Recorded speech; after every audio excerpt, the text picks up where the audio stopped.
So the ingredients for our adobo recipe for today are pork, hard-boiled egg, this is an optional, and then potato, it is also an optional, onion, garlic, chili oil, an optional also, and then of course our ground black pepper, oyster sauce, ketchup, soy sauce, vinegar, and then of course oil. So let us fry first our potato. Put oil. Lagay tayo ng oil. Konting oil lang. Para mapipili. So mainit na yung ating kawali. Ilagay na natin ang ating patatas. Iprito muna natin siya.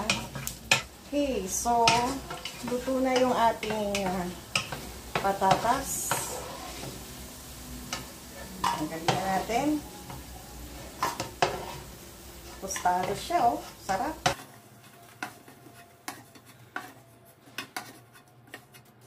And then, we put the bawang. So, ang ating bawang.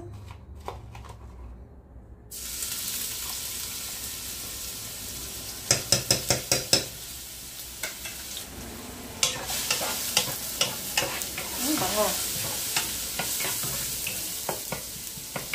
Then, sunod na natin ang ating sibuyas.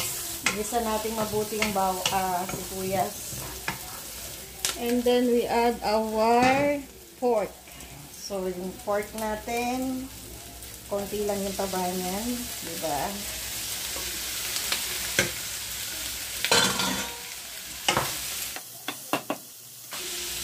We add our ground black pepper. Gusto ko yung maraming pepper. Yan. And then of course, i-add na rin natin yung ating chili oil. So, yung chili oil. So, ayan yung chili oil natin. Diba?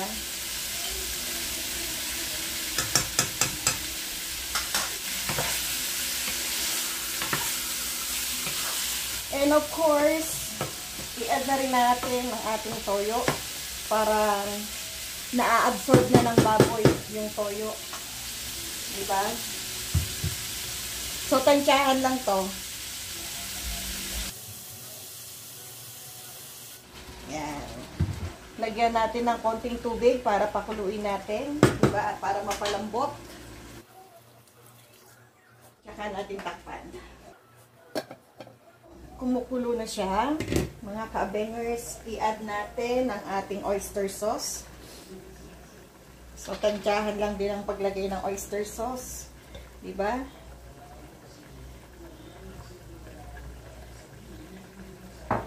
And then, ang ating ketchup. So, maglagay din tayo ng konting ketchup.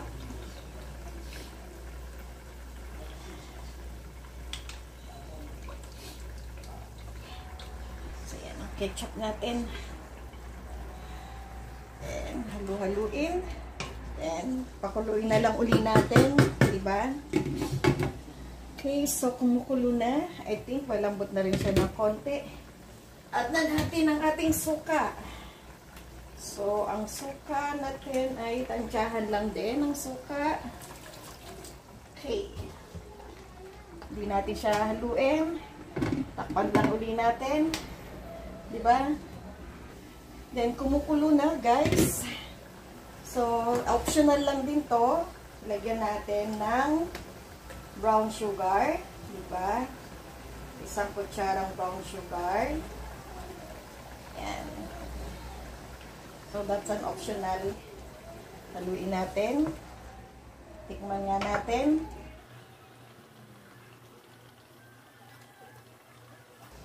Sarap. Kaya lang parang kulang sa anghang. Dagdagan natin ng chili oil. Dahil nakukulangan ako sa anghang. So, chili oil. Then, haluin lang natin. And then, guys, wait lang natin na ma-absorb niya yung sabaw. Okay? So, tayo natin ma-absorb yung sabaw ng konti. Kasi mas masarap yung medyo tuyo-tuyo yung ating adobo. So, check na uli natin ang ating adobo. Wow! Sarap. Sarap nito. See?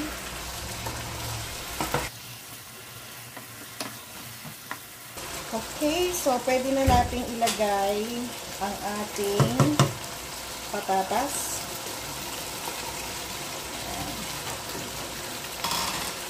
And then yung ating itlog. Ayan. So, ayan po ang ating adobo. Luto na?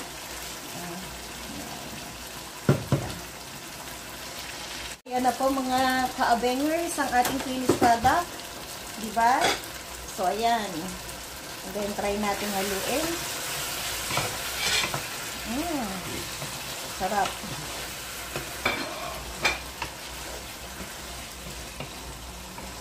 Ayan.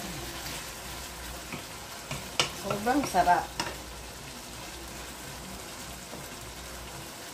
Diba? Tikman ko nga ang aking adobo.